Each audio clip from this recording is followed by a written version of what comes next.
स्वागत है आपका आपके अपने चैनल देसी धमाका में। सीरियल वुमेन किसी के प्यार पे सभी पर वैसे ही दुखों का पहाड़ टूट पड़ा है और यहाँ पर ध्रुवा और रीवा इस मौके का फायदा उठाते हुए नजर आने वाली हैं। यहाँ पर ध्रुवा और रीवा मिलकर सभी के जख्मों पर नमक छिड़कने वाली हैं। आज रीवा सभी से सारी बदतमीजों की हदें पार कर देने वाली है। साहिब ने रीवा के मन में जो सभी के लिए जहर घोला है अब वो काम करना शुरू कर चुका है। रीवा के मन में सभी के लिए अब नफरत पैदा हो चुकी है। वो चाहती है कि सभी इस घर में वापस आए ही ना।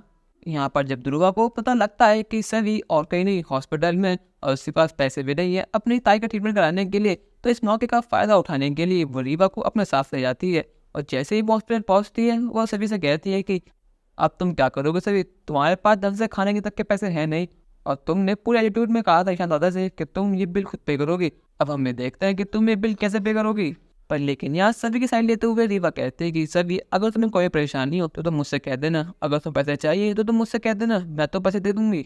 पर लेकिन अचानक से ही रीवा को वो सारी बातें याद आ जाती हैं जो अक्का साहब ने उससे कही थी। जो जहर उसके मन में घोला गया था अब वो काम करना शुरू कर चुका। यहाँ पर रीवा अपने वास्ते पलट जाती है और कहती है सभी तुम्हें जो चाहिए मैं तुम्हें वो दूंगी, पर कभी सोचा है मत कि तुम ईशान के पास आ सको। अब ईशान सिर्फ मेरा है और मेरा ही रहेगा और अब से भोसले निवास की बहू मैं हूँ ना कि तुम। और अपनी जिंदगी में भी कभी एक काम मत देना कि तुम भोसले निवास संगे वापस आ पाओगे। अब तुम ईशान की जिंदगी से और उस घर से हमेशा में जा चुकी है। अब ईशान की जिंदगी में उस घर में बस मैं ही रहा करूंगी। यहाँ पर तो कसर रह जाती है वो ध्रुवा पूरा कर देती है। ध्रुवा बताती है कि तुम्हारे कुछ घंटे बाद जाने की तुम्हारे सारे कपड़े तुम्हारे सारे बक्स वगैरह अक्का साहिब ने और रीवा वाहिनी ने मिलकर बाहर फेंक दिए। अब तुम्हें सपनों में भूल जाना कि तुम उस घर में वापस आ पाओगे क्योंकि हम सब तुम्हें भुला चुके हैं और अच्छा यही होगा कि तुम भी हमें भुला दो।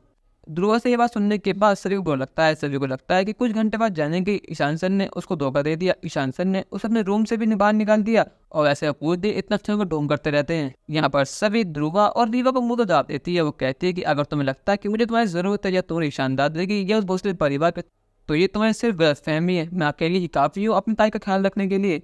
और बात रही तुम्हारे ईशान दादा की, तो वो एक कातिल है और उन्होंने जो कुछ भी करा अपने गिल्ट में किया वो बिल्कुल भी अच्छे नहीं है। वो बस धोखी है, वो एक कातिल है और कातिल ही रहेंगे। यहाँ पर रीवा गुस्से में कहते हैं कि बस सभी बस, अगर तुमने ईशान को एक बार कातिल कहा तो मुझसे बुरा और कोई नहीं होगा। यहाँ पर सभी गुस्से में कहते हैं कि रीवा मैम अच्छा हो कि आप मुझसे बहस ना करें क्योंकि मैं अभी इस मूड में नहीं हूँ, मुझे बताया ख्याल रखना है ना कि आपके टाइम वेस्ट करना है, तो इससे बेहतर हो कि आप में से चले जाएं। और बात अगर ईशान साहब की जिंदगी में आने की या उस घर में आने की, तो आप बिल्कुल भूल जाए कि ना मैं उस घर में आऊंगी ना मैं शक्ल देखूंगी। अब यहाँ पर रीवा और ध्रुवा ने जो सभी के जख्मों पर नमक छिड़का है, क्या उससे सभी को फर्क पड़ेगा? और जब ईशान सभी को मना कर वापस घर ले जाएगा सभी घर वालों का क्या रिएक्शन होगा? अपनी राय हमें कमेंट में जरूर बताइएगा और चैनल को नहीं सब्सक्राइब तो कर लीजिए। धन्यवाद।